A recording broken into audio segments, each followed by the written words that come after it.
Station, this is Houston. Are you ready for the event? Houston Station, we are ready for the event. Cosmopolitan.com, this is Mission Control Houston. Please call station for a voice check. Station, this is Emma Barker with Cosmopolitan.com. How do you hear me? Hi, I've got you loud and clear. Hello from the International Space Station. Hello. So we're good to go along with questions? Yes. Okay. We're doing this story because a lot of millennial women really want to break out of their daily grind right now. You work as a biologist, but you made your career a little more exciting by doing it in space. I know you've always wanted to go to space eventually, but where were you and what was the one moment when you decided, I have to be doing this work in space? That's a great question. I don't think you ever really decide that you want to be an astronaut. There's so many people that want to do this job, and there's so many factors that have to come into play. So people ask me about how did you decide you wanted to do this, and I basically was just incredibly lucky. So I think you put in your application, you hope for the best, and I think there's a lot of people that have dreams about going to space. And I just happened to luck out and get to be selected. But it's really nothing that I ever controlled or decided or made happen.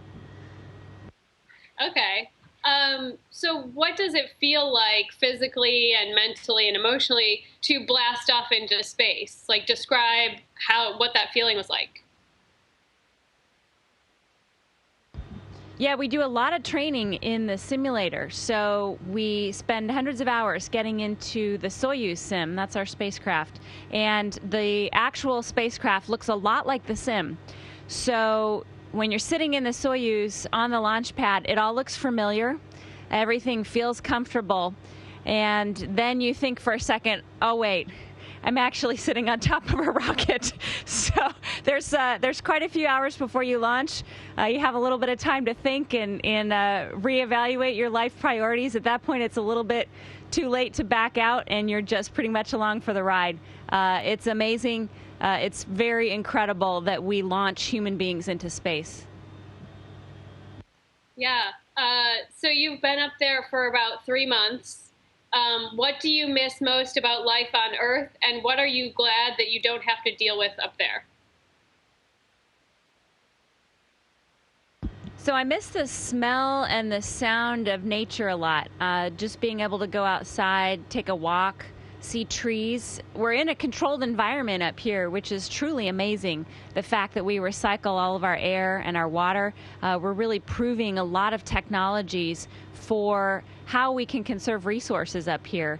But what you do miss is all of those natural resources on the planet. The planet is beautiful, and we get a chance to view it from a completely different perspective up here. One thing that I'm pretty glad I'm missing, frankly, is the U.S. election season. It's a little nice to be off the planet right now. That's great. What is something that you can do when you're weightless that no one on Earth realizes that you can do? Well, you probably know that we can float, but I don't know if you know that we can walk on walls. I was practicing this the other day. So you can walk up the wall if you go incredibly slowly. The thing that I've been the most interested in is how fluids behave in microgravity. You get all of this, when fluids are in free float, you get all of these different dynamic properties. And one of the things that you can do in weightlessness is actually take a look at how fluids are behaving. And I think we're getting quite a bit of science out of some of these investigations that we're doing up here on fluid behavior. What has been your scariest moment in space? I wouldn't say that we really have scary moments up here. We train incredibly hard, and we simulate a lot of really, I think, what would seem to most people to be very scary situations. For example, launch, doing a spacewalk, depressurizing to absolute vacuum, When we did some training with the Navy, they strap you into a helicopter simulator, flip you upside down, dunk you in a pool, and you basically drown for a couple minutes until you can rescue yourself. So you do a lot of these kinds of training events really to overcome your fear and to be able to operate in any kind of situation. We have to be able to respond to an emergency up here. So fear, being scared, that kind of response doesn't serve you particularly well in an operational environment, and we basically just train it out of people. Wow. Okay. Well, I imagine there are still some stressful moments. So what do you do to unwind when you're up there? Do you read books, and how does that compare to what you do at home? Yeah, so up here we have the world's most amazing television set, which is a window with a view of the planet.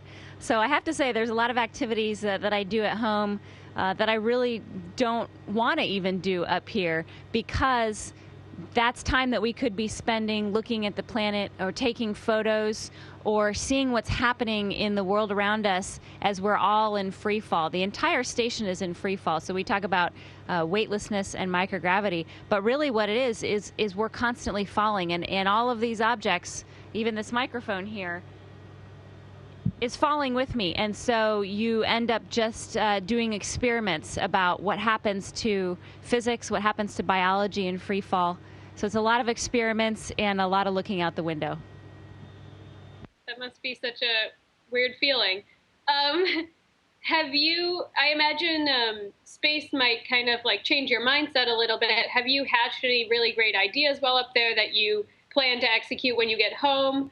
Or has space like impacted your creativity at all?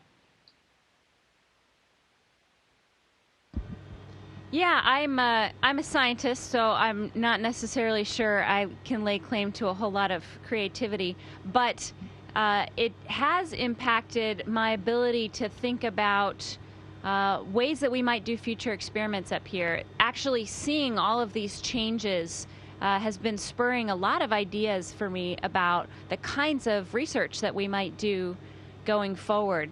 And I do have to say it changes your perspective a lot to be able to look out the window and see the planet. One of the thoughts that I had when I first got up here was we really actually live on a planet. I mean, this is something that you know, obviously, you're not going to dispute that fact, but to see the planet, you just keep thinking we really do live on a planet, and we are in a solar system, and we are flying through space right now. So amazing. Does being in space feel like an escape from your kind of like daily life or the life that you had back on Earth? I wouldn't say it's an escape. It's really what we're trained to do. So we train for years before we fly. We practice all of the kinds of activities and experiments we do up here. So we train for hundreds of thousands of hours on the ground. So really it actually feels quite normal. It feels like everything that I've been doing for the last 7 years. It just is all truly in low Earth orbit this time instead of a simulator in one of our buildings at NASA. Cool. So one quick experiment for us, an astronaut that we interviewed before said that it's really hard to wash your hair in space, and so she uses a lot of dry shampoo. And I was wondering if you could show us how it works to use dry shampoo up there. Yeah, so not sure where you got that information. We really don't have dry shampoo up here. That's particulate that would float. You wouldn't be able to really control it. So we can wash our hair. We do that a little bit less. We like to conserve water up here. But you can just take a normal drink bag. This is what we drink out of, and just use this. Put a little bit of water in your hair. We use a small amount of shampoo, and it's not that different than you would think in terms of what we do on Earth. So living up here sometimes is amazing and fascinating and completely different. Sometimes it is just as normal as you would expect on the planet. All right, one quick last question. a lot of people have this sort of melancholy feeling after they achieve a huge goal, like going to space. Like, now what? So, how are you feeling about your return to Earth? I'm enjoying every moment in space. It's really an amazing laboratory that we have up here. I am looking forward to going back to Earth. And when we come back to the planet, we don't just quit what we've been doing. We take all of this knowledge and experience, and we actually turn that back into NASA and work on future expeditions and future space flights. So I'm really just looking forward to working with the ground teams, getting back into mission control, and redesigning the next set of hardware and experiments for future astronauts that are going to fly on board the space station. Great. All right, I think that's all I have. All right, excellent. It was great talking to you today. I hope you enjoyed a little glimpse into space station life, and we'd like to say hello from the crew of Expedition 49. Thank you so much. Station, this is Houston ACR. Thank you. That concludes our event. Thank you, Cosmopolitan.com. Station, please stand by while we reconfigure video and audio communications.